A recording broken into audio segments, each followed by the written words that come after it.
What's going on, and welcome on into the channel. This is a video all about how this controller can possibly change your ability to play this game.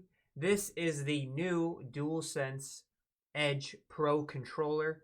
Just came out on the 26th of January. I just got mine this past weekend, and boy has it drastically changed. I realized that I've essentially been playing with one hand behind my back. Now, if you are new, don't forget to like and subscribe. I do live Q&As every Wednesday and Saturday. I also drop data videos where I run all the tests and I do all the numbers for you guys. And yeah, feel free to hop in any of my live streams, ask whatever questions you want. As you can see here, I wrapped up this Saturday with this new controller. I played round 3 and round 4 on Saturdays. I play round 1 and round 2 on Wednesdays. And I started off in round 3 with a -12. In round 4, it was in a very high windy day on TGC Kinetic, and I shot -16, and I had a couple lip outs that could have made it the absolute perfect round of golf. And now I'm going to show you exactly what my settings are a little bit later, and why this controller is such a big factor. Now, this does come in at a pretty steep price of $200. So obviously, you have to make a decision on whether or not you want to invest in that. But let me just show you the differences in my meters.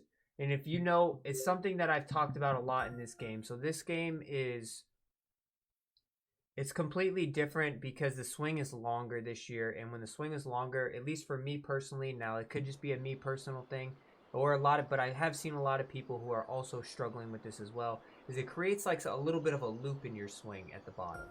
So for instance, I'm gonna go to just default. I'm gonna go to just a default profile. So you can see here, I can switch to my default profile, and you'll see that I have this little loop at the bottom of my swing there. You see that little loop at the bottom of my swing?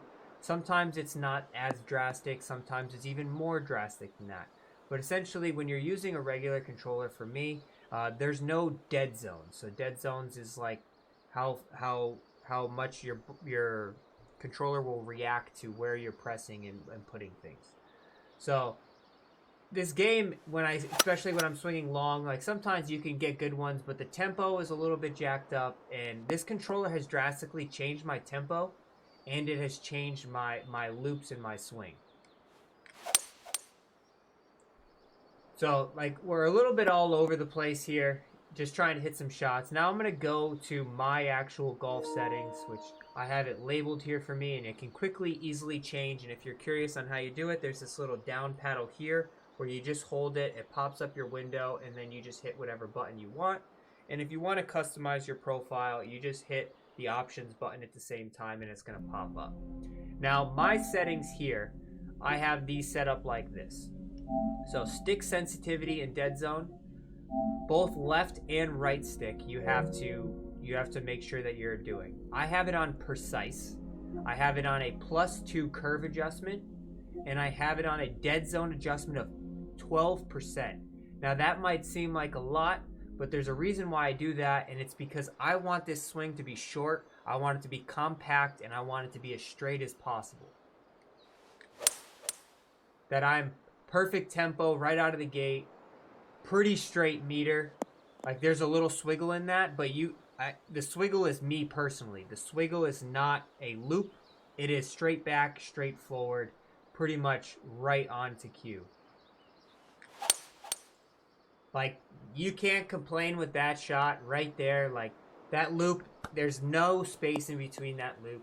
It's exactly what I'm looking for. Now, the big thing that's very important to note is don't worry about tempo when you're first configuring this controller. Your tempo is going to be all jacked up because you're going to be just moving dead zones around. You're going to be moving all different types of thresholds and your lines. It's going to just, you're very fast. You're going to be very fast. You're going to be very slow. You're going to deviate from your normal default profile. Don't worry about the tempo right away. You're going to recalibrate once you find it. What you really want to do is you really want to focus on finding a perfect setting for you that creates no loop in your swing, that creates the straightest meter possible, and is exactly what you want. Once you have that setting, which is the one I have for me personally, then you go in and you recalibrate and you get your tempo. It's most likely going to be, if you're using dead zones, it's going to be a little bit slower than you normally are. And so if you're a very fast player, dead zones might help a little bit.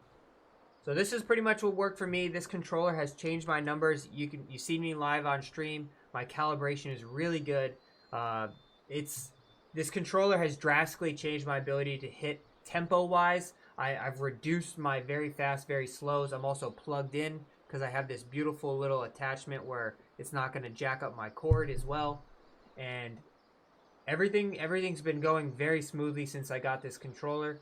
And I highly recommend, if it's something that you're struggling with, I highly recommend to invest in this controller or a controller similar to it, in which you can, obviously there's some competitors. You don't have to get the PlayStation version.